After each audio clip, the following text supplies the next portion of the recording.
Zubov for the pass. Zubov swings it around. Larber clears the zone. That's it. 54 years of curses are over. No more 1940. Yes. The New York Rangers are going to win. Sam, there's 1.1 seconds on the clock. 1.1. I'd like to hold the celebration one more time. One more time. One more time.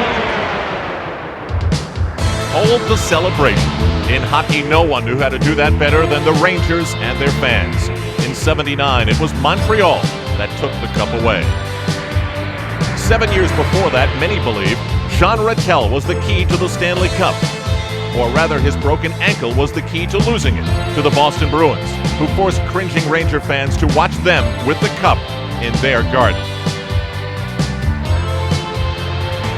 The other bad break for the Rangers was the springtime contract the building had with the Circus, too valuable to break, forcing the Rangers in 1950 to play only on the road, losing to Detroit in the only Cup final to be decided in a seventh-game double overtime when they twice led by 2 goals. In 1940, Brian Hextall's goal beat Toronto. They had a small party at a hotel, and later Garden Management burned mortgage papers in the cup itself. 54 years of waiting said maybe that was a bad idea. Those past years, John, there was so many expectations, so many hopes and dreams, and they were all shattered, but this year it came together. The Rangers finally went all the way, and when you look around and you see Stanley Cup championship hat and t-shirt, you realize it actually happened. And you really think about it, the previous season the Rangers never even made the playoffs, so who knew what to expect? Training camp comes along, the team goes over to London, England and beats Toronto in a 2-game series, and gee, they look good, and you could sense there was some chemistry there. And then as the season moved along, there's always ups and there's downs. The chemistry of this team and its willingness to look at adversity and not shy away from it, I think got them through the season as a great hockey club. And it seemed during the season and in the playoffs, whenever something bad happened, they handled it pretty well. Well, again, there was no fear of adversity, and I guess you look at leadership and people like Mark Messier and Kevin Lowe, then you see the core of young stars on this team like Brian Leetch and others.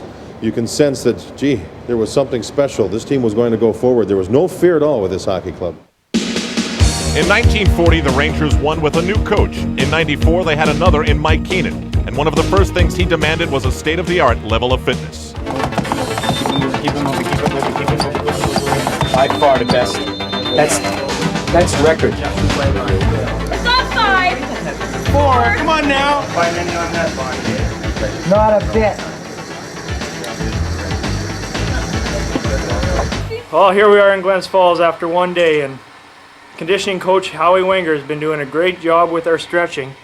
As you can tell, before we started we were a little tight, but now after one day, as you can see, Howie's done a great job. This team was also asked to imagine. I want to know the parade route simply because of the excitement that can be generated in New York City. I've heard so much about it myself, about the various parades that they've had here, and I want the players to be able to visualize themselves at some point enjoying that opportunity and enjoying that success here in New York. And if you can't see it, you'll never achieve it. So we have to start right from the very beginning and building the blocks that are necessary to take the walk along the block. So much to give you, this love in my heart that I'm feeling for you. Let them say we're crazy. What do they know? Put your arms around me, baby. Don't ever let go. Let the world around us just fall apart. Baby, we can make it There was irony in the Rangers' first 2 exhibition games because they were played in London. Irony in that Lord Stanley knew this town well. And irony in that the players visited a planet built on great scripts, and they were about to write a beauty. And so it began versus the team that New York beat in 1940. Another irony. It went well. With confidence, boys. Play with authority and go with confidence. On the tape, boys. Everything on the tape here. By Damian Rhodes. Gardner has it back. Kovalov. Score! Brian Leach off a brilliant feed from Alexei Kovalov. The Rangers of '94 had won their first trophy together and were obviously ready for the long 84-game regular season. Then again, maybe not. In their 7th October game, they play a team named the Mighty Ducks and are forced to remember a similar meeting with Tampa Bay a year before, when they were embarrassed by an expansion team at home. This time, the sub-500 Blue Shirts are victimized by a team playing Disney hockey. It was tough to take, especially for a coach who was focused on the Stanley Cup, answering questions centered around what was missing. But with strong direction, they changed things. In fact, in October's final week, the Rangers begin a 22-game stretch where they lose only once and move into first place, where they would be for the rest of the season. But there was change. Team favorites Darren Turcotte and James Patrick were traded in a 3-team deal that brought Chicago's unbreakable star Steve Larmer to New York. He knows the meaning of the term work, played for Keenan before, and scored in his first Ranger game. Larmer trying to get into position. Amati holding, looking, peeking and battling in front against Didak. Amati still waiting, finds Lowe, gets it back. Wrap around in front, they score!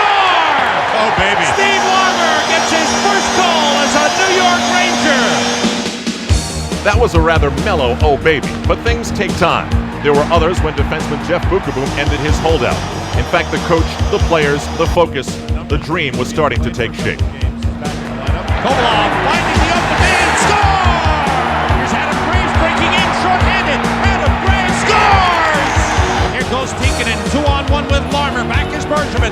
Tikkanen is there for Larmer, he scores! Esa Tikkanen, one of the many ex-Oilers whose reputation was built in Edmonton and on the Stanley Cup.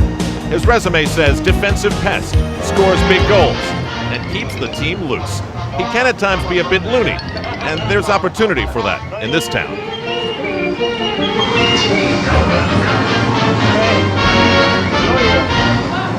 Put it to him. Sabi mo Esa Tikkanen. Stopping the puck. The mission for the Rangers was finding the one that they would lean on. There was Mike Richter, and there was Glenn Healy, who had been heroic one season earlier with the dreaded Islanders. But if fans thought it was a battle for supremacy, they didn't. We're not the key focal point of the Rangers as to who's going to be the starting goalie, who's going to be the backup goalie. We're just one of 20 players whose goal is to win.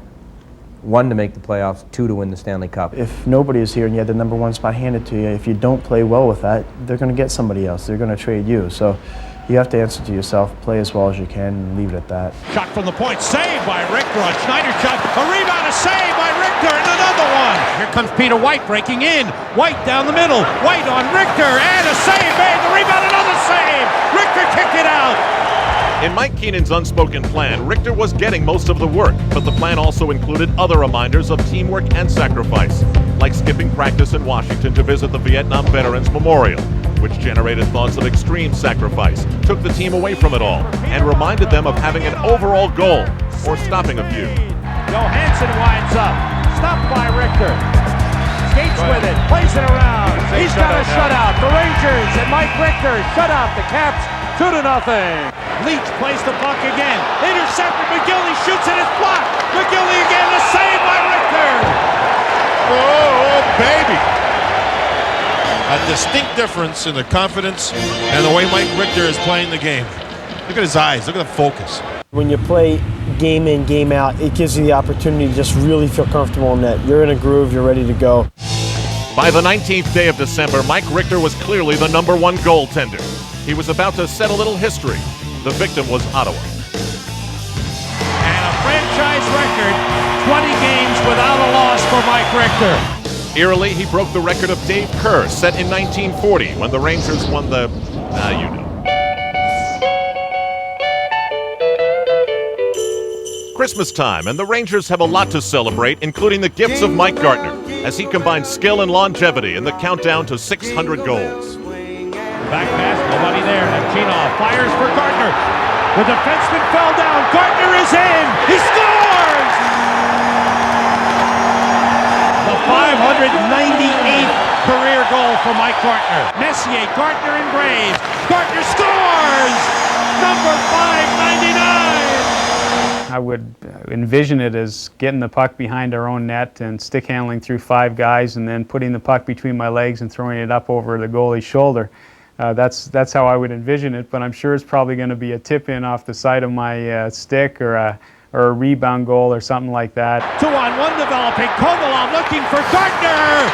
Score! Yes, yes. Number 600 for Mike Gartner. Take the stick, take the puck, take Mike Gartner and send him right to the Hall of Fame.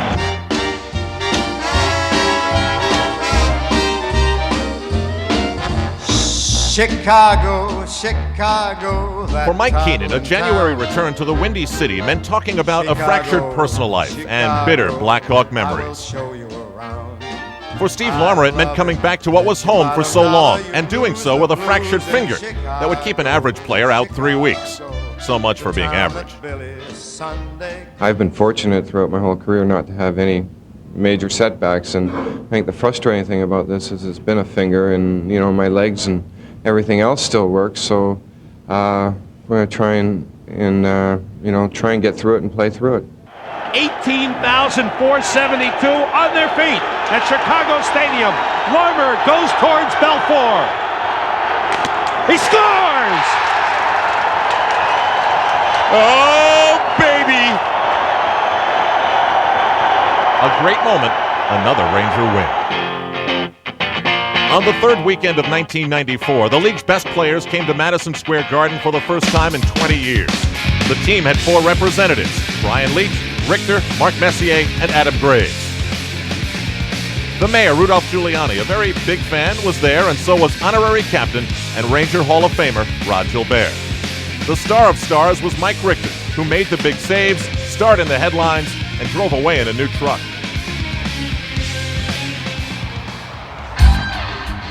You would have to think long and hard to find an athlete who played under more pressure than Mark Messier. Pressure and pain. That had become a source of concern and speculation. So much so, questions of wrist surgery arose, and with those questions, doubts about Stanley Cup dreams. They've assured me that it's not going to be a nagging injury, and I think that we can rest easy with that. By February, the team's confidence was growing, and so was the depth of the snow. It got so bad that on the night of February 11th, when the Garden was supposed to be filled with cheers for their first-place team, the Rangers game versus Quebec would not be seen, and MSG first. Alexei Kovalov will remember this as a time when there was a Cold War between him and his coach. The Rangers' future star wasn't scoring and became frustrated. And frustrated hockey players often use their stick. And hockey players who often use their stick are suspended. And suspended hockey players get a reputation and maybe more time off. Mike Keenan didn't like that at all. The behavior that we've seen out of him lately, there's no excuse for it, and all I can do is ask him to change and verbalize it for him. I can't control his conduct on the ice, and if he continues to hurt us, then it would probably behoove Neil to trade him. No more suspension because it's not good for me. Next suspension I will play a different team. That didn't happen, but what did was obvious after Kovalov wore the dunce cap and grew up as a result. In the final 29 games of the season, he scored 15 times, and the Garden buzzed every time he touched the puck. Kovalov gets to the puck and moves in. He scores! Great pass out by Kovalov to Larmer. Racine got across. That shot score! Alexei Kovalov! With 36.7 seconds to go, Kovalov does it again! The Cold War was over, and he had a warm feeling again. New York has a little something for everyone, and in Brooklyn, the Ranger Russians can find out that there's more than borscht in this melting pot. But the transition to Moscow on the Hudson isn't always easy. Sergei Zubov would say da to that. because after much early season inactivity and a trip to the minors, he emerged to lead the team in scoring. Larmer, Graves, Messier. Graves, the back pass to Zubov. He shoots. Score! Sergei Zubov! Very courageous third period by a gutsy hockey team, the Rangers. The Black Aces had become a commonly known name for a group of players who defined Ranger team depth, support, and commitment. As a group, they saw little playing time, so they focused on making practices fun and challenging, based on the belief they'd be needed and would be ready when the time came. Game time, and when one of them got a chance to come down from the rooftop, he remembered his roots. Gartner moves in, drop to Messier. Nice pass, in, score! Peter Anderson! That's for the Black Aces! Oh, baby! Yeah, look at that! Oh, do you believe it? Gardner will drop the puck back on the fake shot to Messier. Everybody moves to that side. Anderson's wide open. And does he take his time? Completely undresses Facette. Now watch him stop and look up. Oh, there's the boy. Oh, that's hockey. In March, team president Neil Smith made the last moves to prepare for the run at the Cup. That meant saying goodbye to some of the aces and two very popular players. For others named Matteau, Noonan, Anderson, and McTavish. The opinion of the deadline moves was that the Rangers were gambling, yet going for it, with more of those who knew how to win, or others who had come close before. I think that certainly when you think you're on the verge of something, you make a few key moves, and players may only have a little while left. Hopefully they'll have more time left, but if they only play this season and they contribute to us doing well in the playoffs, it'll be worth it. The contribution came in the very first game following the deals. It happened in Calgary, and for ex-Blackhawk Stefan Matteau. Tinkin shoots in front. Matteau, he scores! Stefan Matteau, his first as a New York Ranger with 13.9 seconds remaining. Wow! Do you believe it? Unbelievable! In hockey, 50 goals determines a great scorer. Life demands a little bit more than that. King Clancy Award winner Adam Graves gives his all to both. He spent as much time with the disenfranchised as he did chasing one of the franchise's great records, held by Vic Hatfield, the only previous 50-goal scorer in the history of the team. Lead to Messier from Anderson with Graves. Pass to Graves. There's number 50, Adam Graves. Karpovtsev there to play it toward the net, blocked in front. Graves turns, he scores! 51 goals for Adam Graves, a Rangers record. Back home, Adam meets Vic and calls him Mr. Hatfield. The regular season final twist came in April when the Rangers clinched the President's Trophy against Mike Gartner and Toronto. Kept in by Todd Gill. Toward the net, Gilmore with a chance and it slid off his stick. It might have been poked away by Richter. That shot by Gartner is a save. The rebound, another save. It's a showtime for Mike Richter. And here comes Kovalov, 2-on-1. Kovalov scores! Oh, baby! One mission down, one war to go. Tabloid headlines scream out Battle of New York. Rangers versus Islanders. Bitter because of geography, history, and the city versus the suburb. 32 years old as a rivalry and being passed down by the generations. Matteau and Turgeon, lifelong friends who go back to the '82 Little League World Series playing for Canada. Then united towards a common goal, now divided because of something called the Cup. What eventually happened in Game 1 at Madison Square Garden was so easy for the Rangers, and Brian Leetch was a big reason it looked that way. Steve Larmer followed Alexei Kovalov's shot later, and it was all part of a Rangers punch to the Islanders' belly. A 6-0 final and a 1-0 best-of-7 lead. For Game 2, Isle coach Al Arbour replaced Ron Hextall with Jamie McLennan. But even a great coach couldn't prevent history from repeating itself. You know, that deja vu thing.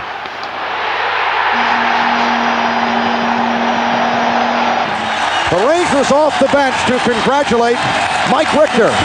2 consecutive shutouts. Sports Radio 66.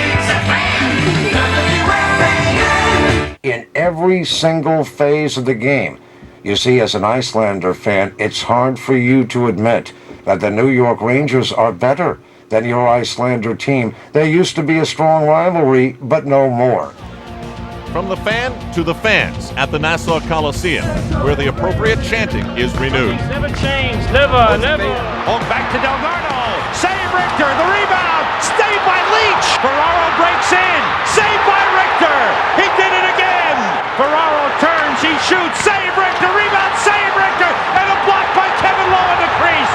The Rangers are unbelievable here. Now Malakoff, he shoots, tipped, save Richter without a stick. Another lopsided win put the Rangers up 3-0, and brooms in the hands of their fans. Maybe we get the broom ready. Did anybody say sweep? Did somebody say that Roy Orbison, It's Over, is my favorite song? The Isles' last gasp in Game 4 put them up 2-0. However, this too was lopsided after that, as Mark Messier broke some suburban hearts and a 2-2 tie in the third period. It was a 4-0 sweep when it was over, and while it exasperated a soon-to-step-down Al Arbor, it showed the Rangers as very focused and very good. The playoffs were only 4 games old, but Brian Leetch's 8 points already had created Bobby Orr like whispers. Because of hard work, he was finally able to put a history of injury behind him and look ahead to the possibilities. I'm happy to be back. I've played every game for 3 out of the last 4 years, so that, the injuries I had were kind of freak things, and I wasn't worried about them happening again. But it's still no fun to be playing and not winning. It's better to go through that with your teammates, but to go through it like we did this year and to have everyone come together and to be successful, I don't even think about last year. It just seems like a distant memory. In the playoffs, travel kills a dream or two.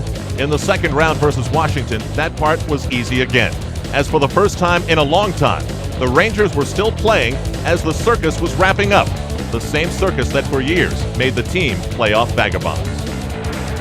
In Game 1 at the Garden, Brian Leetch's star got brighter when he broke a 2-2 tie in the second period. Something else was happening too. The team's moves made on the day of the trading deadline looked solid. This time it was Bostonian Brian Noonan scoring twice. Rangers 6, Capitals 3. In the Amtrak Series second game, things were tight until Adam Graves made it 4-2. And Stefan Matteau made it better in 19 seconds of a physical 60-minute game. Rangers have a 4-2 lead, and Matteau scores off a brilliant pass from Alexei Kovalov. Oh, man, it is 5-2. 2 brilliant goals by the Rangers in a span of 19 seconds. The scene switched to a city based on great leadership, and to this point in the Ranger postseason, there was a lot of that from Brian Leetch. At this point, he was the statesman for a group on a roll. The Rangers were great again at both ends of the ice. Always remembering as well not to be suckered in. The Caps took Game 4, but back in New York, Anthony Mason of the Knicks rallied the fans, and Brian Leetch did the rest. Leetch to Graves, he scores! But 27 seconds into the third period, Sylvain Cote tied the game, and it stayed that way until 3 minutes were left. Zubov finds Leetch. Leetch is in. He scores! Oh, baby! Oh, there's a talent show here. Oh, baby, baby! Brian Leetch showed you that when talent has a chance to shine and it works hard, it can provide the difference. And Brian Leetch was spectacular in this game. What can you say about Leetch? He's just an incredible performance individually, just one of the best playoff performances I've ever seen. He'll have his name with the greats in history. The next round meant more easy travel, sort of. It was one for Port Authority and the Ages, the Rangers versus the New Jersey Devils. Number 1 in the NHL versus number 2. New York had shocked New Jersey by claiming all 6 regular season meetings, but it was doubtful that meant much in late spring. I don't even remember those games, obviously, and right now we're playing better hockey, and we have to play with confidence. Obviously, we have to be aware of certain people out there, but it's a whole new time of the year. To get to this point, a 22-year-old goaltender named Martin Brodeur had, in hockey parlance, stood on his head to get his team to the conference finals. At the Garden, Ranger fans talked of burying Jersey with the Caps and Islanders, and Steve Larmer tried to grab a shovel and help them out. The goal gave the Rangers a 3-2 lead, which they held until the final frantic minute. The Devils' net is empty. McCrain in deep, fires towards Lemieux's block. A save by Richter. It goes over the top. McCrain against Leach. Centers. Scramble is on. Save Richter. Rebound. Score. The Devils tie it. Oh, man. In overtime, Martin Brodeur was a major New York problem. Chances to score remained only that. Even the post was on his side. And then Carpenter clears it out. Richer with Graves back. Richer moves in. Scores! Exactly right. You called it. Graves was back. And the Devils have gained home ice. undaunted, Ranger fans returned to Midtown, except for one. Cecile Seidel, a fan since 1940, had been murdered the night she should have seen her beloved Rangers beat the Caps.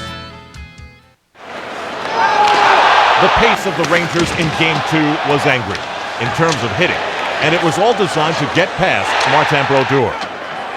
Eventually, Mark Messier made the strategy work, and Mike Richter tried to make it stick. Bill Guerin with Leach back. Guerin goes around him to the net. Saved by Richter. Oh, man, what a save. In the third, Ranger traffic had Brodeur gridlocked again, and Sergei Nemchinov took full advantage of an open lane. The Ranger win evened the series, leaving the Devils slightly stunned, victimized perhaps by a lucky troll. 2 nights ago, we really didn't have as much intensity as we did tonight. I thought their goalie was playing very well, but we kept plugging, and the floodgates finally opened, to our credit. Game 3, the Meadowlands Arena, and some villains were making news. That night, Bernie Nichols viciously cross-checked Alexei Kovalov.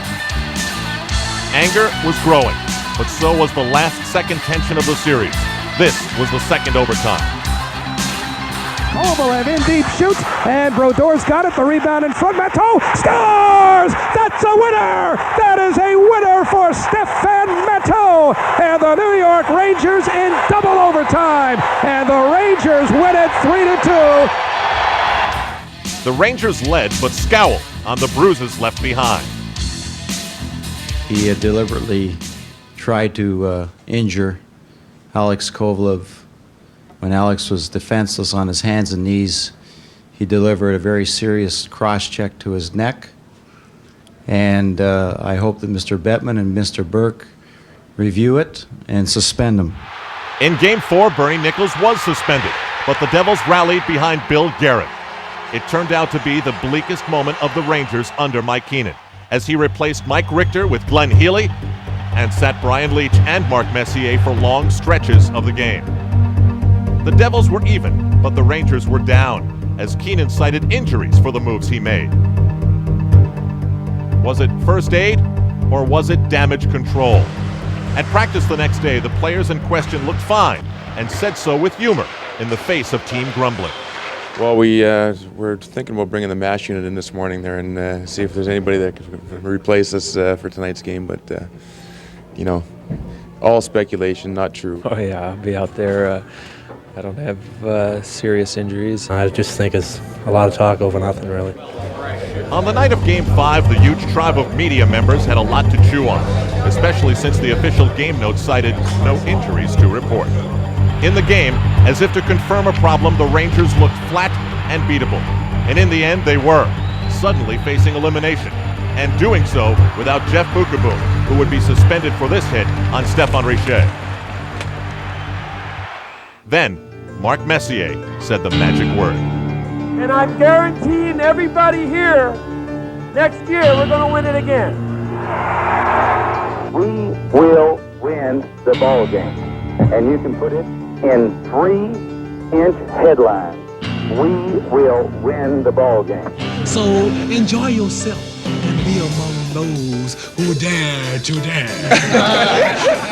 In the mold of the bold who came before him, the captain of the New York Rangers said, "We will win tonight."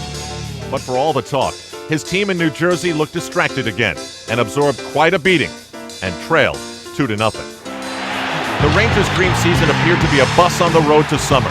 Then, still being badly outplayed in the second period, they called a timeout. No words were spoken, but when he stood up, he in effect said, "I'm driving this game now."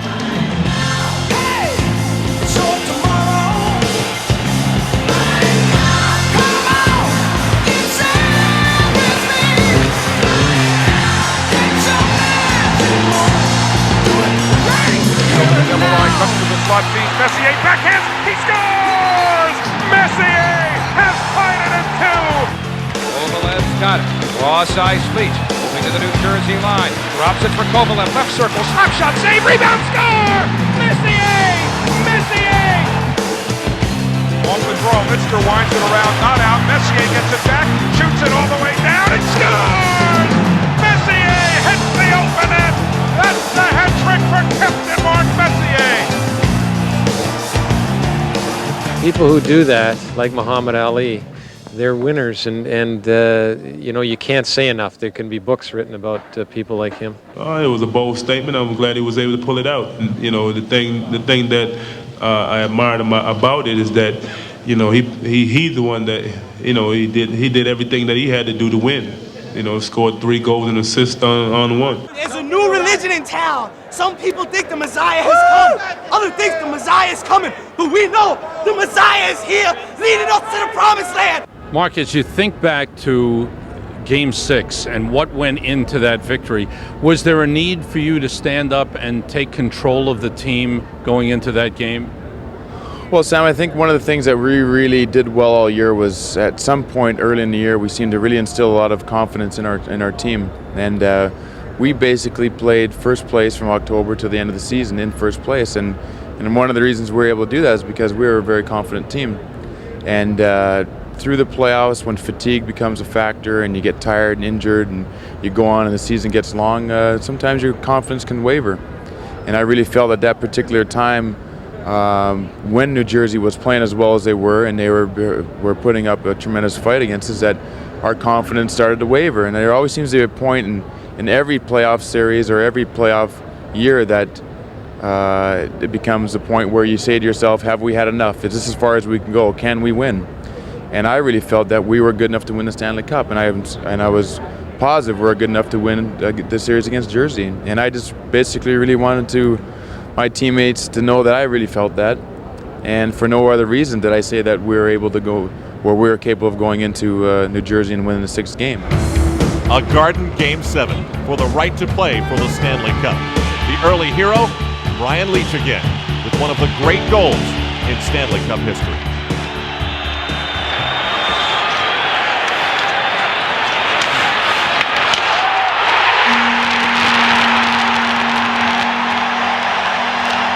In the second period, the Rangers led 1-0.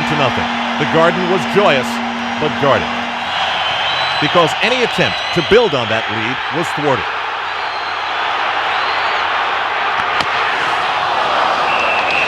The tension grew to an enormous level, and an amazing last-second end.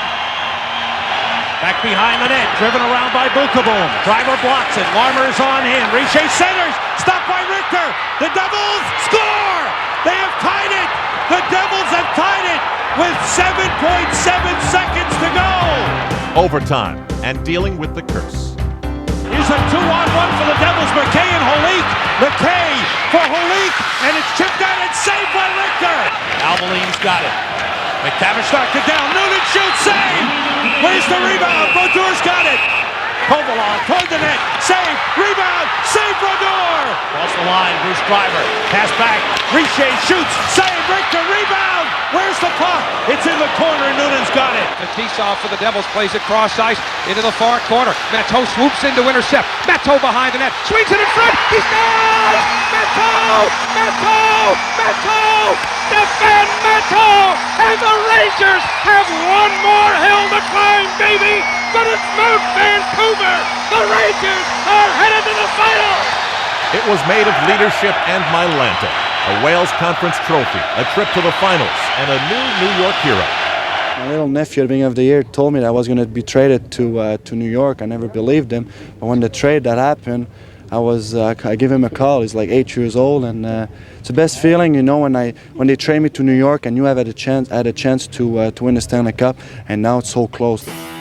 Lord Stanley's Cup, the most unique trophy in all of sports. Finally, it was in New York, to be seen and to be had. The Rangers for the first time since '79 versus the Vancouver Canucks.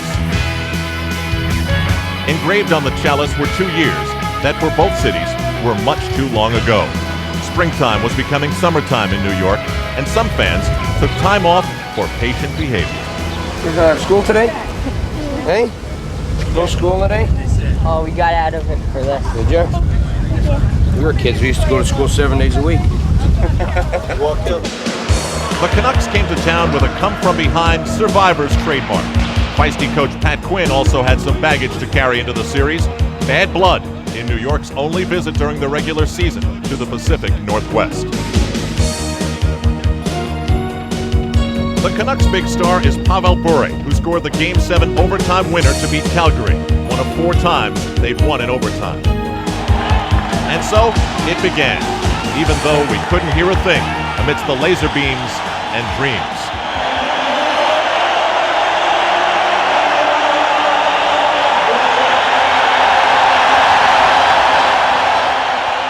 Paying unprecedented dollars for a hockey ticket, fans at the game saw the Rangers get off to a quick start. Leach to Kovalov and a Steve Larmer rebound. However, Kirk McLean, who had never beaten the Rangers in his career, assumed the role of Ken Dryden, the hot goalie who says, "Climb on, boys, I'll carry you."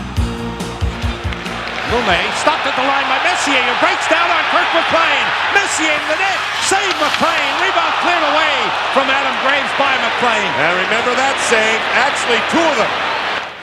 With McLean making 52 saves, continuing his playoff greatness, the Canucks were alive, and then they tied the game when Brett Hedican beat Mike Richter in the 3rd. But the Rangers came back with a rush started by Brian Leach, of course. They had a 2-1 lead, but there was a new last-minute hex developing. There was under a minute to play.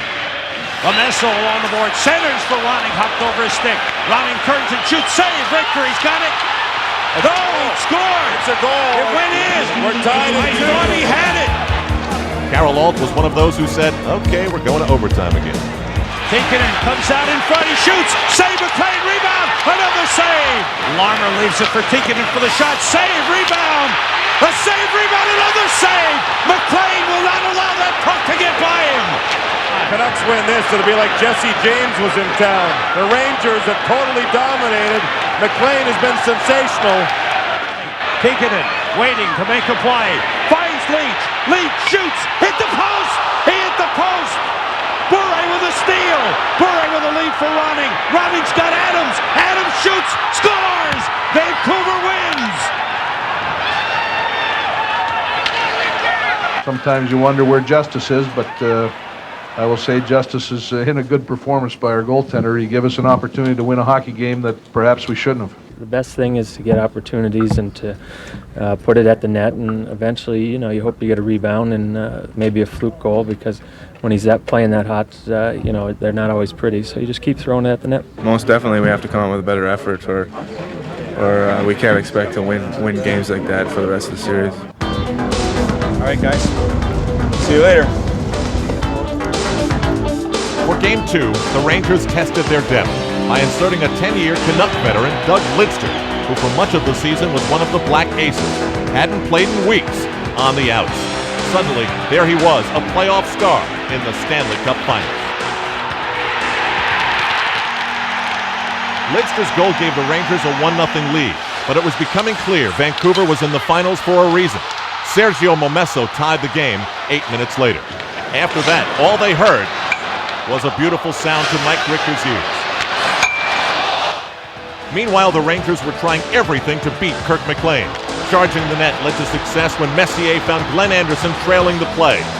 Just the way it used to work years ago in Edmonton. To preserve the 2-1 lead that they had, the Rangers set their sights on slowing down the Russian rocket. Then they had to wait until the usual panic set in before they knew it was a job well done. 20 seconds to go. Jeff Brown, across ice. Greg Adams moves in, down the boards, Brown. Brown looking to center, in front, and the shot deflected wide. Leach clears the zone. It's heading for the empty net. The Rangers will win.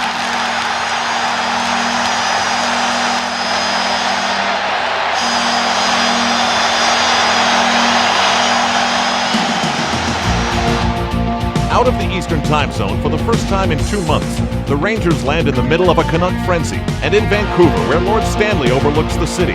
It was easy to feel out of place.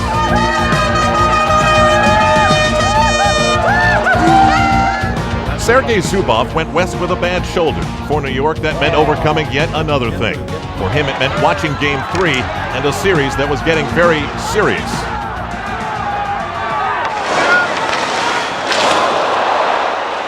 Again, the object of much Ranger aggression is Pavel Bure. But as was said before, this was a strategy to slow him because there is very little you can do to stop him.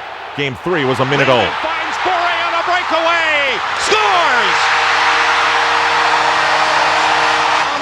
Kept in by Leach. A bouncer goes in. It went in off the stick of Kirk McLean. And the Rangers have tied it 1-1. In the final minutes of the first period, the game took a dramatic turn when Bure, frustrated by the abuse he was taking, tried to give some back. But he did so with a high stick to Jay Wells' face, drew blood, and received a game misconduct. Bure scored the goal that Vancouver has. He drew 2 penalties here in the first period, and he was doing everything. He was playing the point on the power play. He was double shifted, and now the Vancouver Canucks have to find a way for other people to come out and be heroes now. No such Canuck ever appeared. 1 minute after that, the Rangers scored to take the lead and start an avalanche. Teams are at full strength. Keeganich with a shot. Save McLean. Rebound, score! Brian Leach! And the Rangers have a 2-goal lead! Oh, good to see this coming. Rangers with Leach and Vukovic, Messier, Graves, and Larmer. And they score! Here's a chance for Kovalov. He scores! Alexei Kovalov! It's a power play goal! Way to be Boot! Alexis! 2 more, baby! 2 more, Stefan! I didn't want to hit him with my stick in the face. I never gonna do this on purpose, and it's an accident. It happens, but it won't change my style of the hockey. A smiling face returned to the Ranger locker room in the locker of Alexei Kovalov. On a normal day, no big deal. But this was the finals, when every little sign is a superstitious one. What is that, JD? That's just a troll, a good luck troll, and that belongs to Alexei Kovalov. And after the New Jersey Devils series, after the last game, Game 7, somebody stole it and then returned it with a note. So here it is, and Kovalov's had it all through the playoffs, and obviously it's worked for him. Thank God they got it back. The construction crew building the Canucks' new home shows support. Well, not the whole crew. Let's go, Rangers, let's go! Get him out of here. On a rainy day and on the beautiful Pacific Coliseum ice, the Rangers and Canucks met in Game 4. The home team took a 2-0 lead with Pavel Bure flying through the first period. Mike Richter discovered one save was not enough. Cliff Ronning's goal told the Ranger defense something had to change. Left! Come on, boys! Brian Leach decided words were not enough. So 4 minutes into the second period, he injected his team with much-needed life to make it 2-1. Mike Richter then did his amazing best. By Ronning, he cuts in. Ronning shoots, saved by Richter. Good save by Richter coming out. Lume with a puck. He cuts in. Saved by Richter. Another save by Richter. Another save by Richter. And he made another one. 5 saves by Mike Richter. Later, Leach took down Pavel Bure as he was breaking free. The call was to award Bure a penalty shot. The emotional swing that a goal or save could create made it one of the series' most memorable moments. It was a time to concentrate for sure, and in his memory banks, Mike Richter recalled something. That fleeting moment of an all-star blur when the Russian Rocket had a breakaway and made his move. 4 months later, he gambled he would make the same one. Everyone on their feet at Pacific Coliseum. Here comes Bure against Mike Richter. Saved by Richter! What a save by Mike Richter to stop Pavel Bure. They're going wild at the Garden. Anyone who doesn't believe in momentum didn't see Game 4, because before the second period was over, the game was tied. The cheers were gone in Vancouver, but the game remained tied until there were only 5.5 minutes to go, when Martin Jelena was called for roughing. Coming down to 5 minutes to go, third period, 2-2 the score. Ryan Leach moves in around Glenn. He turns, he fakes, Kovalov scores! A power play goal! Alexei Kovalov gives the Rangers a 3-2 lead. They're going wild at Madison Square Garden, and the Rangers have the lead for the first time in the game. Larmer looking, shoots in, off a skate, it goes in! It went in off Babbage! The Rangers score and lead 4-2! Oh my! The puck was going to go wide. It went off of Dave Babbage, and celebrate, folks. The Rangers led 3-1, but as they walked off, you just know what they were thinking about. I knew that I wanted to come out as quick as I could to take most of his options away, and I knew that he'd come in with speed. You know, I mean, he's a fast player, and he can, change pretty quick. And I did the same thing on his breakaway goal the other night, the first game here, and but he found an opening, and this time he didn't. Way the boys are playing, we'll bring it home. We don't want to make that trip back out here again. It's too far. Back in New York, there was talk of a parade and plans for security at the celebration. Let's just say the city was optimistic. For the first time in history, the Stanley Cup was escorted to the Garden for the Rangers to win it. There was an escort, too, for the Canucks, who read the papers.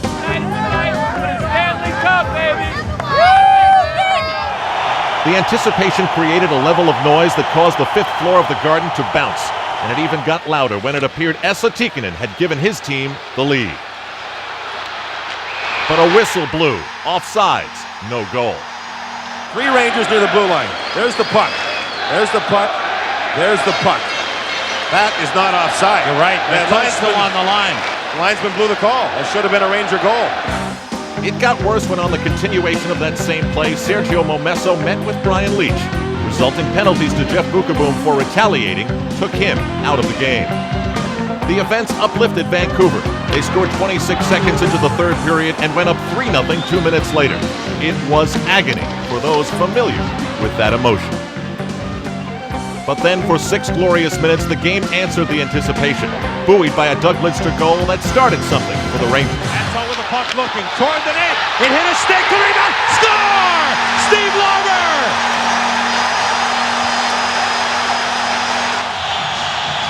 The crowd is into it now. Anderson, beautiful feed to Messier. Messier shoots, score! Oh, baby! The game is tied! Boy, Vancouver refuses to use their timeout. The Rangers are rolling. Put out in front, knocked away from Kovalov. Bore brings it out. Bore against Leach. Pass across, shot by Babbage, he scores! Oh, man. The Canucks get it right back! Right back and in 29 seconds. And then the Rangers completely fell apart in front of Mike Richter. The Canucks crashed the party, 6-3. We just have to regroup, get some rest, re-energize, and get ready to go in Vancouver. And we know we can win in there. We've already won 2 games, and we're looking forward to another challenge. In a somber mood, the Rangers left New York. Meanwhile, Pat Quinn's team was treated as if they'd landed on the moon. And it was very far. But Murph was there anyway. A hyperbaric oxygen chamber, the only one in the NHL and in the Canucks dressing room. It was receiving a lot of credit for the team's success. It decreased in many cases the impact of injury, as we heard from Irke Lume. Well, it was great. You feel better? Oh, 100%. Feel fresh. It certainly looked as though the Canucks were recharged by something. And the Rangers felt the impact of their energy in Game 6. 9 minutes into the first period, Jeff Brown scored the first of his 2 goals. And in the second period, Jeff Courtnall kept it going. The 4-1 win left the Rangers and their fans watching back in New York with a big headache. Did anyone say 1940? And there was another scenario threatening to undermine the team. Rumors had surfaced about Mike Keenan's postseason departure to Detroit. Editorially, the timing of this was not well received. He denied it at every opportunity. I am not going to Detroit. I'm the coach of the New York Rangers. I signed a 5-year contract when I came here. There's no escape clause. I'm not looking for an escape clause. I came here to coach the New York Rangers, and hopefully that meant for a 5-year duration, if not more. For the first time ever, a Game 7 for the Stanley Cup at Madison Square Garden. This time it would be awarded, and a Ranger fan delivered a prayer that it would be to them. More somber than for Game 5, most of the faithful return. My brother has to watch the game in the bathroom tonight. He has to listen to it in the bathroom. He always does. Whenever he does it, they win. I'm very my lucky tie. Ranger gonna win tonight. All the way! I brought my Long Ranger silver bullet from when I was 6 years old, which was 38 years ago, which means the Rangers are going to win the Stanley Cup tonight. I've been coming for 40 years, and this is the first time I'm here at 1:30 instead of 3. And I want that cup. I want that cup. Let's go, Rangers! I want that cup. Some fans reportedly paid thousands for their tickets. Still others had given up to do something else, like visit Dave and get picked from the audience so that Letterman could call Matt Loughran's team operations office for tickets. But Matt had bad news. If you can't get me the tickets, just say so right now. Be a man, Matt. Absolutely not. Absolutely not? You can't get the tickets? I have absolutely no tickets to give you. All right, so you did. You kind of misled me there for a minute, didn't you, Matt? Well, I didn't want to make you feel bad. Yeah. Well, you're way too late for that. Suddenly, there was Marv Albert coming to the rescue from the wings to deliver 2 tickets and save Dave. On Long Island, fans saddled up for the rough ride. In Manhattan, they watched, while the Gewurtzmans, ticket holders for 50 years, were afraid to look. The biggest hockey game ever played in the city of New York was this Game 7. And the players played as if it meant everything. And then Brian Leetch proved that it did. Messier slowed down by Bure, gets by him. Messier cuts in, still with the puck. Nice pass to Zubov. Zubov feeds Leetch. Leetch scores!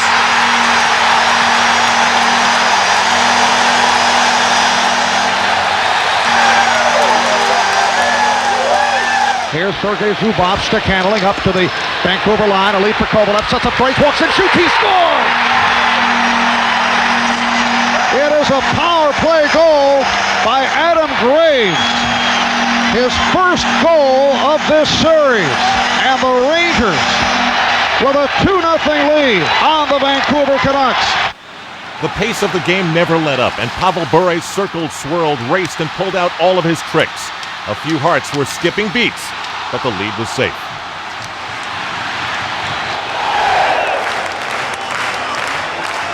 But remember, hold the celebration.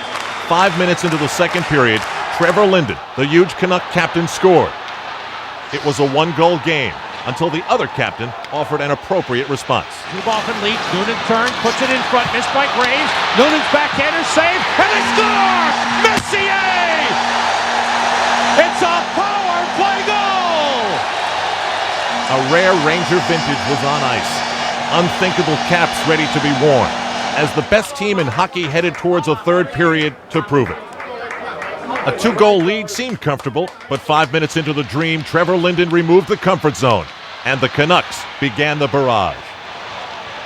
Courtnall in center. Lead for Nathan Lafayette, moving in on Zubov. He shoots, save Richter, and McTavish got to the rebound. Lowe is back. Jelena with Linden and Ronning. Pass to Ronning, now to Jelena. Hit the post, and it's cleared by Lowe. Zubov is there, the shot, save Richter. Courtnall centers, save by Richter! There were groans and gasps, and some couldn't look. Bert and Serena Gewurtzman couldn't take it.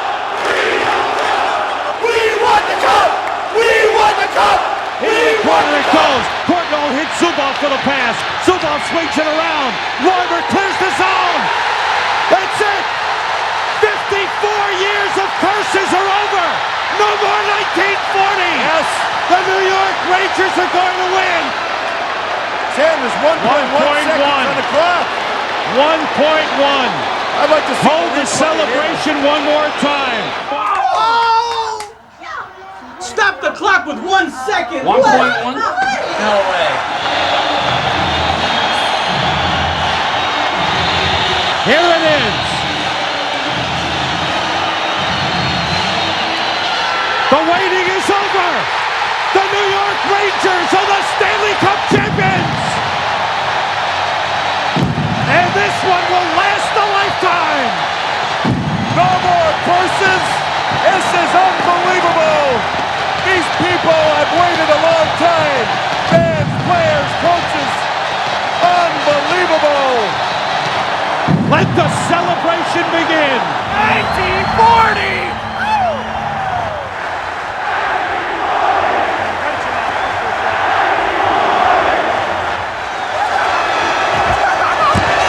The most valuable player in the Stanley Cup playoffs is Brian Leetch.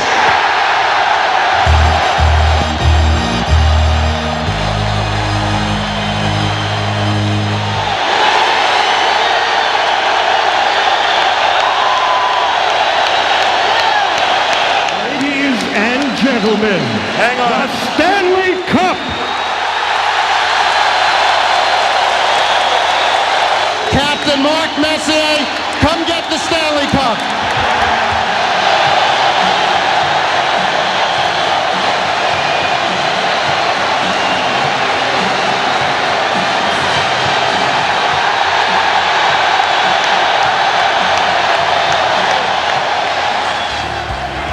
They came from so many different places, and eventually they will go their separate ways.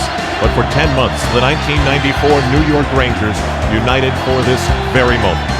For every time there was to believe it would happen, there was another to doubt its possibility. Except for them, they never gave in. We should all have that feeling, just once in our lives.